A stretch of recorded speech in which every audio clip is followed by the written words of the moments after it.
أعوذ بالله من الشيطان الرجيم بسم الله الرحمن الرحيم أولئك عليهم صلوات من ربهم ورحمة وأولئك هم المهتدون. السلام عليكم ورحمة الله وبركاته. സൂറത്തുൽ ബഖറ 158 വചനമാണ് നിങ്ങൾ ഇവിടെ ശ്രവിച്ചത്. ഈ ആയത്തിൻ്റെ അർത്ഥം ഇപ്രകാരമാണ്: അവർക്കാണ് തങ്ങളുടെ നാഥനിൽ നിന്ന് അനുഗ്രഹങ്ങളും കാരുണ്യവും ലഭിക്കുക. സന്മാർഗം പ്രാപിച്ചിട്ടുള്ളവരും അവർ തന്നെ. ഈ ആയത്തിനെ വിശദീകരിച്ചുകൊണ്ട് സയ്യിദ്ന ഹദ്രത്ത് മുസ്ലിഹ് മഊദ് റളിയല്ലാഹു തആല അൻഹു പറയുന്നു, ഈ ആയത്തിൽ പറയുന്നത് ഭൗമികവും ആകാശീയവുമായ ദുരന്തങ്ങളിൽ സത്യഹൃദയത്തോടുകൂടി ഇന്നാ ലില്ലാഹി വ ഇന്നാ ഇലൈഹി റാജിഊൻ എന്ന് പറയുന്നവർക്ക് അള്ളാഹു തൻ്റെ മഗ്ഫിറത്തിൽ നിന്നും അംശം നൽകുന്നതാണ്. അതായത് അള്ളാഹു അവരുടെ നഷ്ടങ്ങൾ ദൂരീകരിക്കുകയും അവരുടെ പരാജയത്തെ വിജയത്തിലും പ്രയാസത്തെ ആശ്വാസത്തിലും ആക്കി മാറ്റുന്നതാണ്. അള്ളാഹുവിൻ്റെ അനുഗ്രഹം അവരുടെ മേൽ പ്രശംസയുടെ രൂപത്തിൽ ഇറങ്ങുന്നതാണ്. അതായത് അള്ളാഹു അയാളുടെ നല്ല പ്രസിദ്ധി ലോകത്ത് സ്ഥാപിതമാക്കുന്നതാണ്.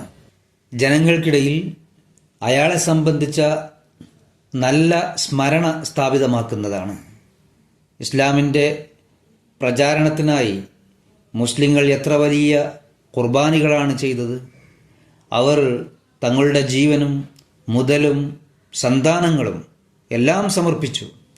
അതിന് വലിയ വലിയ മുസീബത്തുകളെ വിലവെച്ചില്ല. അതിൻ്റെ ഫലമായി ഇന്ന് ഇസ്ലാമിൻ്റെ ശത്രുക്കൾ പോലും അവരെ പ്രശംസിച്ചു കൊണ്ടിരിക്കുന്നു. ഇസ്ലാമിനെ ആക്ഷേപിക്കുന്നവരാണെങ്കിലും സ്വഹാബത്തിൻ്റെ ത്യാഗങ്ങളെ സംബന്ധിച്ച് പറയുമ്പോൾ തങ്ങളുടെ മതത്തിന് വേണ്ടി അവർ ചെയ്ത ത്യാഗങ്ങൾ പ്രശംസനീയമാണെന്ന് അവർ പറയുന്നു. ചുരുക്കത്തിൽ ശക്തരായ എതിരാളികൾ പോലും മുസ്ലിങ്ങളുടെ അസാധാരണമായ വിജയത്തിൽ അവരെ പ്രശംസിക്കാൻ നിർബന്ധിതരാണ്.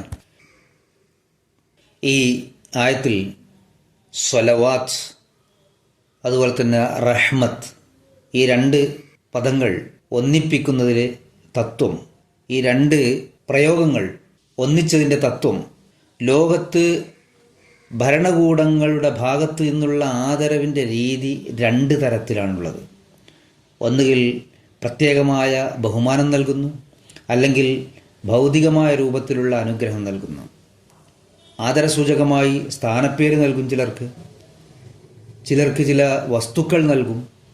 ഗവൺമെൻറ് നൽകുന്ന സ്ഥാനപ്പേരിന് ചിലപ്പോൾ അയാൾ അർഹനായിരിക്കുകയില്ല. എന്നാൽ അള്ളാഹു ആർക്കെങ്കിലും ബഹുമതി നൽകുകയാണെങ്കിൽ അയാൾ അതിന് തീർത്തും അർഹനായിരിക്കും. എന്നാൽ ഖേദകരമെന്ന് പറയട്ടെ, ജനങ്ങൾ വഞ്ചനയിൽ അകപ്പെടാറുണ്ട്. ഗവൺമെൻറ് നൽകുന്ന സ്ഥാനത്തെ അവർ അംഗീകരിക്കുകയും ദൈവം നൽകുന്ന സ്ഥാനത്തെ നിഷേധിക്കുകയും ചെയ്യും. അള്ളാഹു ഒരാൾക്ക് ബഹുമതി നൽകുമ്പോൾ അയാളിൽ അതിൻ്റെ ഗുണങ്ങളും പ്രകടമാവുന്നതാണ്. മസീഹ് മൗഊദ് അലൈഹി ഇസ്ലാമിൻ്റെ കാലത്ത് ഒരാൾ ഖാദിയാനിൽ വരാറുണ്ടായിരുന്നു. അയാൾ പറയും, എനിക്ക് ഇൽഹാം ഉണ്ടാവാറുണ്ട്, നീ മുഹമ്മദാണ്, നീ ഈസയാണ്, മൂസയാണ് എന്നൊക്കെ. ഹദ്റത്ത് മസീഹ് മൗഊദ് അലൈഹി ഇസ്ലാം ചോദിച്ചു, ഈ ഇൽഹാമുകൾ നിനക്ക് ലഭിക്കുമ്പോൾ അതിനുശേഷം നിനക്ക് വല്ലതും ലഭിക്കാറുണ്ടോ, അതിൻ്റെ കൂടെ വല്ലതും ലഭിക്കാറുണ്ടോ? പറഞ്ഞു, ലഭിക്കാറൊന്നുമില്ല. അപ്പോൾ ഹദ്റത്ത് മസീഹ് മൗഊദ് അലൈഹി ഇസ്ലാം പറഞ്ഞു, എങ്കിൽ അത് ദൈവികമല്ല, മറിച്ച് ശൈത്താനികമായതാണ്. കാരണം ദൈവം ഒരാൾക്ക് സ്ഥാനം നൽകുമ്പോൾ അതിൻ്റെ ഗുണങ്ങളും ശക്തികളും അതോടൊപ്പം തന്നെ പ്രദാനം ചെയ്യുന്നതാണ്.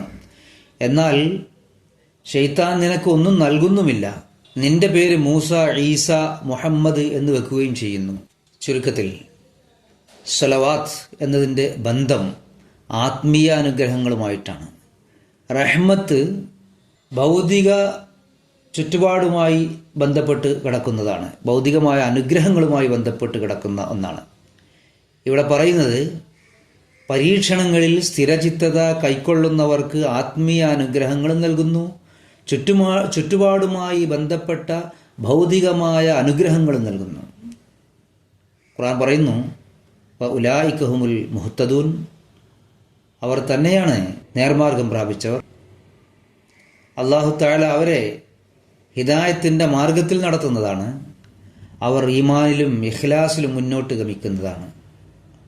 രണ്ടാമതായി, പ്രയാസങ്ങളിലും മുസീബത്തുകളിലും അവർക്ക് ശരിയായ വഴി കാണിച്ചു കൊടുക്കുന്നതാണ്. പ്രയാസങ്ങളോടൊപ്പം അതിൻ്റെ പരിഹാരവും അവർക്ക് കാണാൻ സാധിക്കുന്നതാണ്. ഇന്ന ലില്ലാഹി വ ഇന്ന ഇലൈഹി റാജിഊൻ എന്ന് പറയുമ്പോൾ അവരുടെ ഇഖ്ലാസും സ്നേഹവും കണ്ട് അള്ളാഹു അവരെ ഹിദായത്തിൻ്റെ മാർഗത്തിൽ നടത്തിക്കൊണ്ട് ലക്ഷ്യസ്ഥാനത്തേക്ക് എത്തിക്കുന്നതാണ്.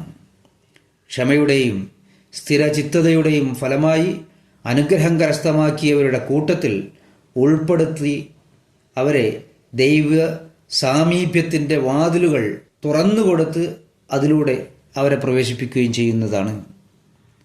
അല്ലാഹുമ്മ സ്വല്ലി അലാ മുഹമ്മദിൻ വഅലാ ആലി മുഹമ്മദിൻ വബാരിക് വസല്ലിം ഇന്നക ഹമീദും മജീദ്.